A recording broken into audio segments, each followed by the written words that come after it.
ये चीज़ें हम लोग तकरीबन पिछले 5-6 साल से करते आ रहे हैं, जिसमें हम लोगों ने काफ़ी सारे कारनामे अंजाम दिए, जैसा रोज़ा इफ्तार किया हमने, उसके बाद 14 अगस्त सेलिब्रेट कर चुके हैं और इस तरह के कई एक्टिविटीज़ पाकिस्तानी डेज़ हम लोग मना चुके हैं। इवन साथ में सऊदी नेशनल डे भी हम लोग सेलिब्रेट कर चुके हैं। एज ए पाकिस्तानी हम लोगों की हमेशा कोशिश होती है कि पाकिस्तान का नाम रोशन किया जाए, कहीं पर भी हो, हम दुनिया के किसी भी हिस्से में।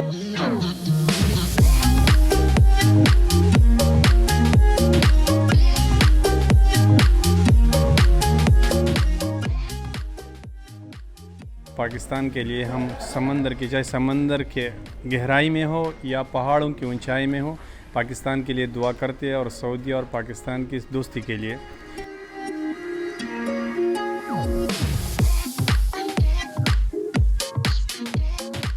बहुत खुशी की बात है कि याया भाई और उमर भाई के साथ रह के मुख्तलिफ़ एडवेंचर करने का मौका मिलता है, तो इंशाल्लाह मज़ीद करते रहेंगे और इंशाल्लाह आप लोगों को इंजॉय कराएंगे।